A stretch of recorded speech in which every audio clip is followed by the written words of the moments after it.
कहानी वाला आपके समक्ष फिर एक नई कहानी के साथ। हमारी नीयत से ईश्वर प्रसन्न होते हैं और दिखावे से इंसान।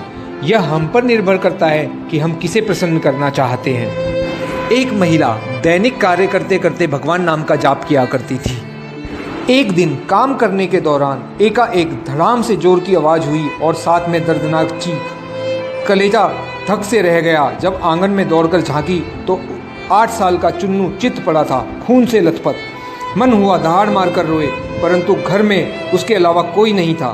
रोकर भी किसे बुलाती, फिर चुन्नू को संभालना भी तो था।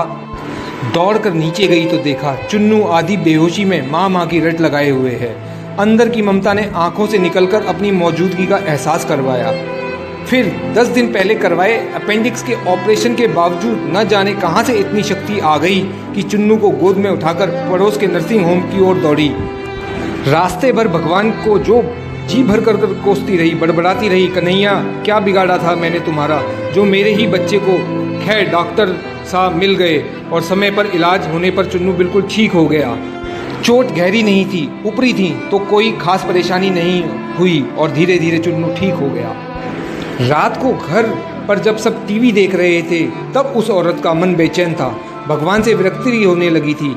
एक माँ की ममता प्रभु सत्ता को चुनौती दे रही थी। उसके दिमाग में दिन भर की सारी घटना चलचित्र की तरह चलने लगी। कैसे चुन्नू आंगन में गिरा कि एकाएक उसकी आत्मा सिहर उठी। कल ही तो पुराने चापकाल का पाइप टुकड़ा आंगन से हटवाया है, ठीक उसी जगह से जहां चिन्नू गिर पड़ा था। अगर कल मिस्त्री ना आया होता तो उसका हाथ अब अपने पेट की तरफ गया, जहां टाँके अभी हरे ही थे ऑपरेशन के। आश्चर्य हुआ कि कैसे उसने 20-22 किलो के चुन्नू को उठाया था। कैसे वो आधा किलोमीटर तक दौड़ती चली गई। फूल सा हल्का लग रहा था चुन्नू। वैसे तो वह कपड़ों की बाल्टी तक छत पर नहीं ले जा पाती थी। फिर उसे ख्याल आया कि डॉक्टर साहब तो 2 बजे तक ही बैठते हैं। जब वह पहुंची तो 3:30 बज रहे थे। उसके जाते ही तुरंत इलाज मिल गया, मानो किसी ने उन्हें रोक रखा था। उसका सर प्रभु चरणों में श्रद्धा से झुक गया। अब वो सारा खेल समझ चुकी थी। मन ही मन प्रभु से अपने शब्दों के लिए क्षमा मांग रही थी। तभी टीवी पर उसका ध्यान गया तो प्रवचन आ रहा था।